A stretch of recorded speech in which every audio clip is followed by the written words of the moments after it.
If you stop for a second and think, what's the highest and best use purpose of this property? It is probably not as a retail hub. Master planning for EastGate Mall was very successful in symbolizing to the whole nationwide of investors that government is here to not be a barrier. We are here to be public-private partnership and be helpful and be part of the solution. And what do you know? 4 months after executing that master plan, a new property investment group bought the 31 acres of EastGate Mall. I'm standing at a side entrance to EastGate Mall where I just did a walkthrough, and in my walkthrough I talk about the most recent WCPO story on the mall that happened on September 18th, 2025, where that story by Dan Monk totally did not reference the stories they had done in 2023 about how Michael Logue, Joy Lytle, Joe Dills had saved the mall, how the mall was going to just be perfected by a plan they were doing. I talked to Dan Monk. He told me he didn't think that was relevant to his story. I think that is ridiculous. So let's go in the mall. I just did a walkthrough in there, and we can talk about what's going on, the truth about the covenants, the truth about the Kroger store, the truth about why the things that were reported by Channel 9 in 2023 were nothing but political hype to get somebody reelected, that person being Michael Logue. So I'm standing in front of Dillard's in EastGate Mall that is only accessible from outside the mall. It's not accessible from inside the mall. Now I'm going to walk around the mall a little bit and talk about some of the WCPO reporting that's been done in the last 2 years. So let's get going. So in the September story, Dan Monk had a guy named Joshua Rothstein, some young guy talking about this mall and about development. Never heard of the guy. For some reason, he's the expert, and his big observation is we could use some amazing restaurants, which is almost just silly. He predicts Kroger and Hall will eventually collaborate on a much bigger project that includes... There are no amazing restaurants in Eastgate. There need to be. There's a market for it. And if they can figure out how to get what they want and also create a good opportunity for the rest of the site, that is what I would love to see happen. This property where the mall is, if you stop for a second and think, what's the highest and best use purpose of this property? It is probably not as a retail hub. It is probably a mixed-use development, something that would really stand out and provide a lot of jobs.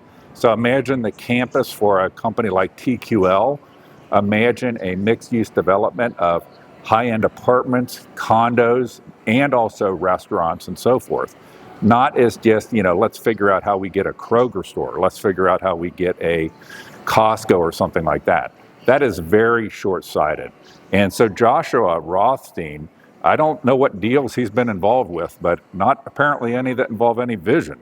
He's just worried about getting some amazing restaurants. So let's talk about some of the WCPO stories of the last couple of years. So on July 19th, 2023, there was a Taylor Nemo story, and it featured Joy Lytle from the Chamber, which I also think has no clue what she's talking about, and Michael Logue, which I absolutely can tell you has no clue what he's talking about. And that story was announcing this unbelievable plan that Michael Logue had concocted to get community input on the direction of the mall. There's finally some movement in plans for redeveloping EastGate Mall. That property has desperately needed revitalization for years. Yeah, several years. And now Union Township has taken the first steps forward here. I want to bring in WCPO 9 News reporter Taylor Nemo live from EastGate Mall. Going to be some more life there eventually. Yeah, that's right. Some pretty exciting news over here in Eastgate. There are finally some plans in the works for the future of Eastgate Mall. Now, Union Township has hired a company that's going to determine the best use for this space. The Eastgate Mall, it's so sad. It is so sad. You walk in and you just, it's desolate. It really is desolate. Here, what is Eastgate Mall like right now? Quiet and dead. Not a lot of traffic at all. There are many vacant storefronts. So it's kind of like this desolate, broken down property that desperately needs some revitalization. But Clermont County Chamber of Commerce President Joy Lytle says there is so much potential and opportunity for what Eastgate Mall could become. It's prime real estate. It's located right off of 275. This property is too important to just let it sit there for another 10 years. Clermont County right now is poised for an economic boom. Union Township has taken the first step forward. We hired on a master planning firm, McGill Smith Punchin, and they've got a 185-day timeline that they are working towards right now, where they are soliciting community feedback, they're soliciting business feedback. There are some clear obstacles. It's a tricky property. It's got a lot of ownership. It's not like it's one owner that says, oh, let's do this with it. There are 11 different owners on the EastGate Mall property. The president of the planning firm says it will take a lot of collaboration to make it work. It can be through the entertainment or the mixed-use commercial type of environment, so we can attract something here that's going to be a regional draw and very regionally demanding, and that's going to add to what we have to offer to Cincinnati. It will take some time, but the ball is finally rolling. This movement the timing is perfect, and I do believe that as we come together, we're going to really figure out what this is going to look like together as a community. Now, in the coming months, there's going to be public forums and feedback sessions so the community can weigh in on what they would like to see fill this space. Reporting live from Union Township, Taylor Nimmo, WCPO 9 News. The community was going to be able to weigh in on the mall and give their input and insights. It happened to be that this was sort of timed out with Michael Logue going to face election. So he wanted to create the illusion that there was some movement at the mall.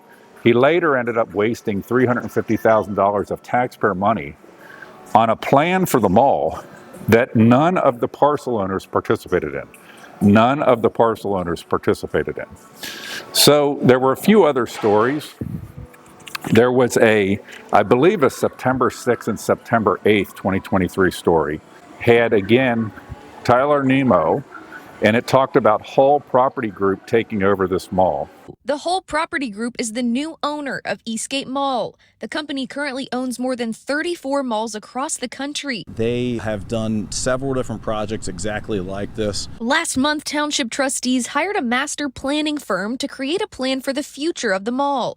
Now, those who live in Clermont County are starting to weigh in on what it could look like. Township trustee Michael Logue says the feedback he's gotten from residents. They want economic development of entertainment districts. They want something like they say, Westchester has a Top Golf. They want a Top Golf here. But he has a different vision in mind. And that's great. Love Top Golf, it's great. But that's 25 minutes away. We can travel and go there. I want something that is a regional draw here in Union Township, that people from the west side of Cincinnati, the south side of Columbus, the north side of Lexington, come and visit and spend their time here. Logue says community feedback is a critical piece of the planning process. They'll start a more formal public engagement process on October 9th. Reporting from EastGate Mall, Taylor Nimmo, WCPO 9 News.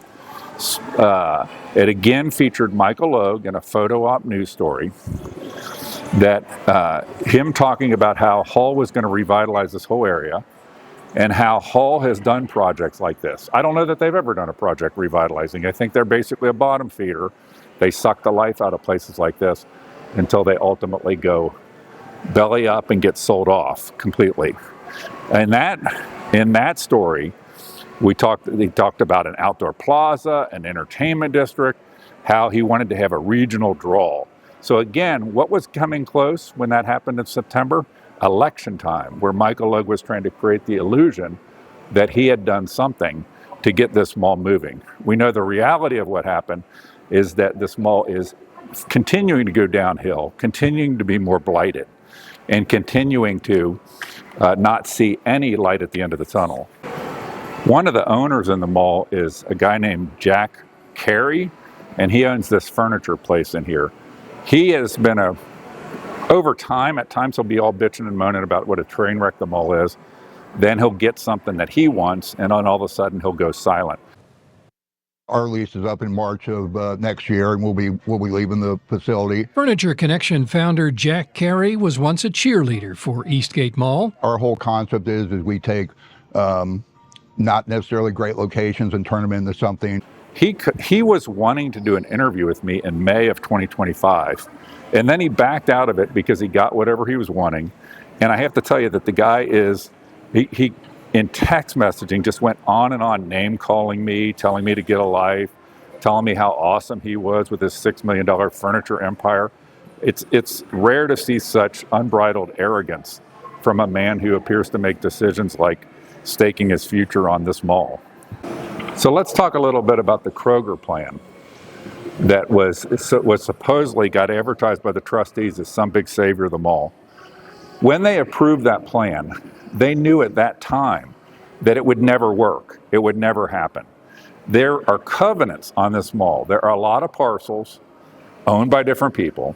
There's a series of people like JCPenney, the mall property itself, the area that used to be Showcase Cinemas that's owned by Grandma's Real Estate, Dillard's, that have veto rights. The Kroger parcel have veto rights on any breaking of those covenants. And Kroger wanted to break the covenants and what they were doing.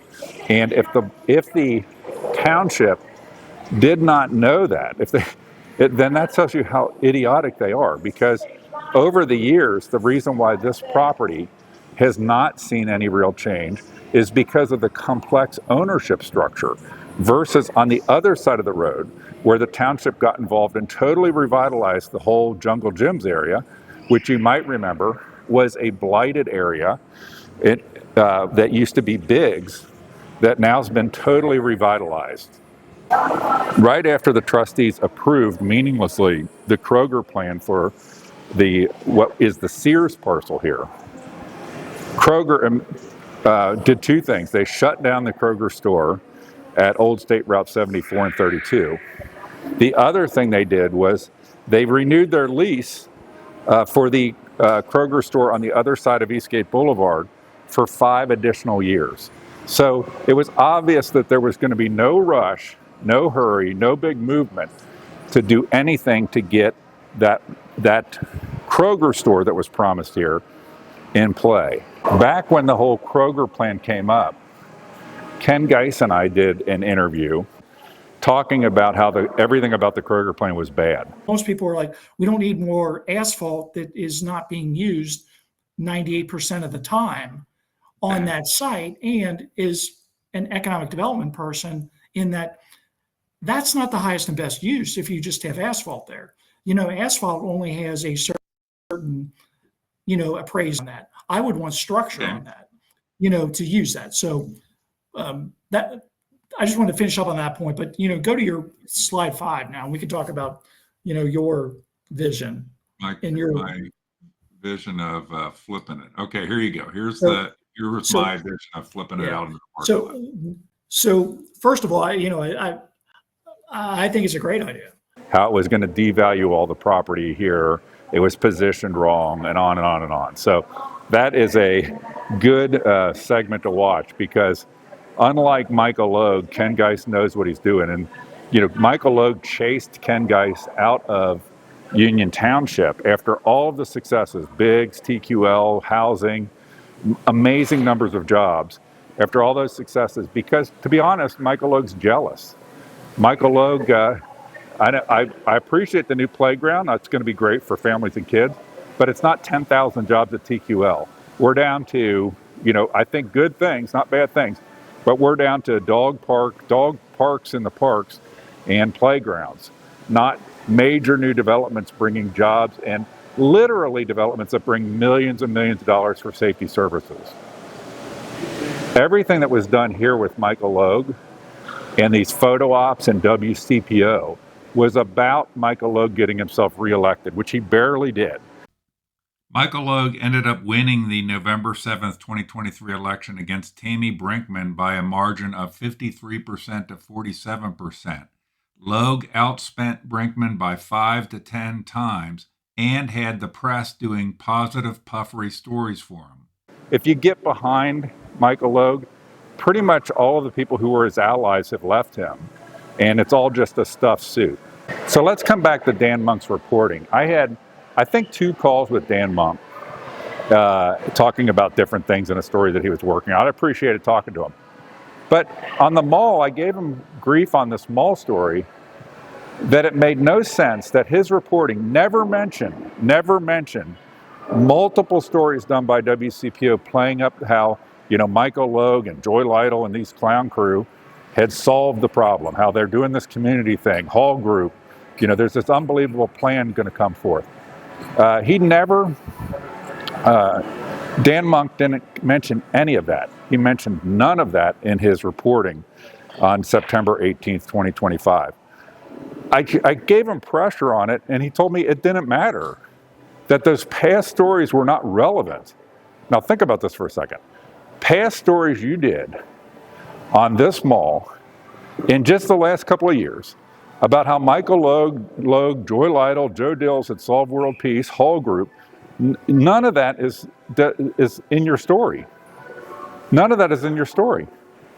Nor is it in your story that all of these people knew that the Kroger plan was a dead-on-arrival plan from the very beginning. I could have told anybody that, and I'm not even in real estate development. The Dillard store here is the most profitable, to my understanding, in the Dillard's chain because they have some deal where they basically have to pay nothing. So they have this deal where they pay little to nothing for the store because they've been there for so long. They use it as their, flea market clearance center, which is actually, my wife tells me it's actually a lot of good stuff there. But they have absolutely no incentive whatsoever to do anything to change that status quo because they basically pay nothing. And they're one of the vetoes. So as I could have told you years ago, until old man Dillard dies and something changes, ain't nothing going to change at that mall until that happens or the covenants expire. Okay, so that's a summary. That's the Watchdog Wire report on this mall. Things that are not mentioned by Dan Monk and WCPO because they only seem to do stories that are, clickbait or to support certain people like Michael Logue. Michael Logue needs a photo op. I haven't seen as many of these anymore because I think I put a lot of pressure. I haven't seen a lot of it from Local 12 anymore on Michael Logue. But you had these TV stations that would be sycophants. It's funny how they behave when it relates to anybody who is connected with the Linda Fraley part of the Clermont County Republican Party. It's like there's some connection into the establishment media. But I'm glad to always tell the truth, the truth that Dan Monk doesn't think was relevant. He didn't think it was relevant in a story in 2025 to ask about the stories that they did just 2 years ago on Channel 9 about how Michael Logue, Joy Lytle, and the Clown Crew and Hall Group were going to change everything, how this big community input session thing, all these things were going to make an unbelievable difference and change this mall.